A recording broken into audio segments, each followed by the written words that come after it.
தமிழ் புரிந்து டைம் இருந்து இதை காது கொடுத்து கேட்கும் என் அன்பான நெஞ்சங்களுக்கு வணக்கம். நான் சொல்ல போகும் ஒரு குட்டி கதை. எப்பயுமே அந்த ஒரு குட்டி கதையில நமக்கு ஒரு உயிரோட்டம் இருக்கணும்.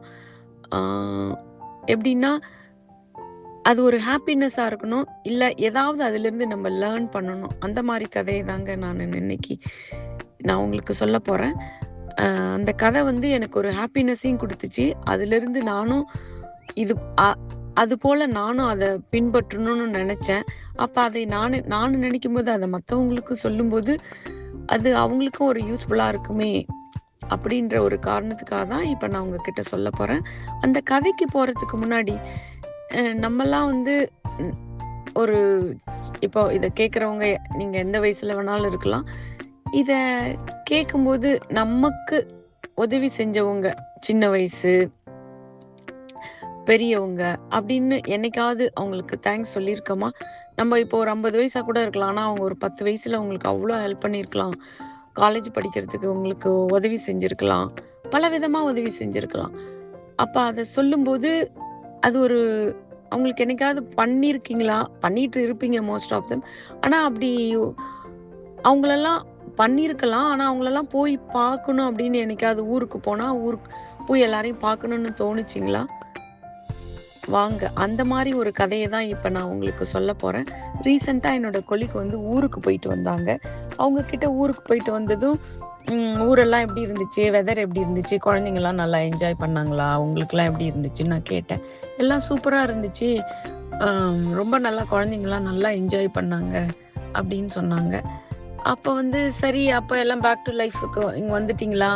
வந்துட்டோம், ஆனால் என் ஹஸ்பண்ட் நெக்ஸ்ட் வீக் தான் வருவார் அப்படின்னு சொன்னாங்க. அதுக்கு எனக்கு ஒரு மாதிரி இருந்துச்சு. ரொம்ப நாள் கழிச்சு ஊருக்கு போயிருக்காங்க, எதுக்கு அவங்க மட்டும் அப்படின் போது அவங்களாவே சொல்ல ஆரம்பிச்சிட்டாங்க. இல்லை என் ஹஸ்பண்ட் லாஸ்ட் டைம் உங்களுக்கு தெரியும் இல்லையா, எங்கள் ஹஸ்பண்டோட அப்பா அம்மா திடீர்னு அம்மா இறந்ததால ஊருக்கு போயிருக்காங்க. உடனே அங்கே பார்த்தா அவங்க அப்பாவும் வித்தின் 2 வீக்ஸ்லேயே 3 வீக்ஸ்லேயே இறந்துட்டாரு.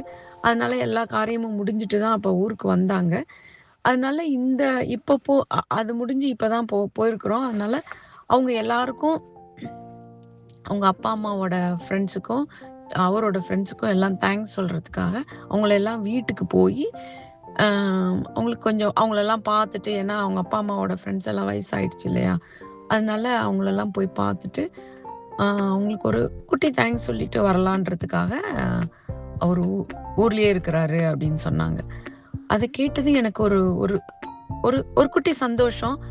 அப்புறம் நான் எனக்குள்ளேயே நான் நினைச்சேன், நம்மலாம் ஊருக்கு போகும்போது அரக்க பறக்கன்னு சொல்லுவோம் இல்லைங்களா, அது மேலே போய் எல்லாரையும் பார்த்துட்டு பார்க்கணுன்னு தோணும். ஆனால் நம்ம சொந்தக்காரவங்களை ரொம்ப க்ளோஸை மட்டும்தான் பார்த்துட்டு வருவோம். ஆனால் நமக்குன்னு ஒரு இக்கட்டான சூழ்நிலையில கொஞ்சம் பேரெல்லாம் உதவி செஞ்சுருப்பாங்க.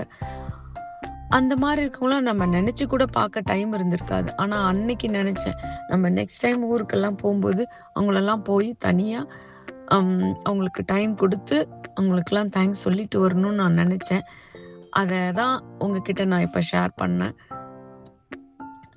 அதுபோல் நம்மளும் இதை மாதிரி நமக்கு உதவி செஞ்சவங்களுக்கு